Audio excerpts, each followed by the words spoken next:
25. Merci beaucoup. Je donne maintenant la parole à Jean-Didier Berger, rapporteur pour avis de la Commission des finances, pour 2 minutes lui aussi. Monsieur le Président, Monsieur le rapporteur général, Mesdames et Messieurs les rapporteurs thématiques, Mesdames et Messieurs les ministres, mes chers collègues, j'aurai en tant que rapporteur pour avis de la Commission des finances plusieurs questions à vous poser. Je vais rapprocher le micro. La première question concerne la CADES. Prévoyez-vous une nouvelle reprise de la dette par la CADES? À quelle hauteur et dans quel délai? S'agissant de l'article 6 qui prévoit la baisse des exonérations, quelles conséquences sur l'emploi prévoyez-vous? Et ne pensez-vous pas qu'en définitive, dans un contexte où on vient de baisser fortement la CVAE, il aurait été plus pertinent de demander un effort aux entreprises en remontant la CVAE plutôt qu'en baissant les exonérations?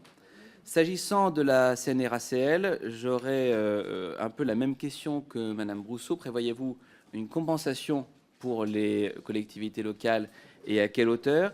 Et quelle hypothèse de baisse des effectifs envisagez-vous s'agissant des collectivités locales, puisqu'augmenter les cotisations des collectivités, c'est prendre le risque de devoir les mettre en face de choix difficiles en termes de recrutement. S'agissant des arrêts maladie, les mesures prévues en 2025 permettraient de rapporter 600 millions d'euros. C'est bien peu face à l'explosion des montants concernés.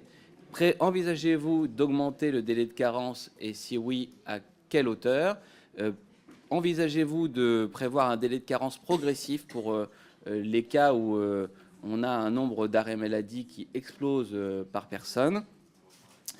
Et quelles mesures nouvelles contre la fraude et les abus envisagez-vous pour 2025? Enfin, s'agissant de la branche famille, il me paraît important de rappeler que les comptes de la branche famille n'ont pas été certifiés pour 2023. Quelles mesures d'amélioration de gestion envisagez-vous?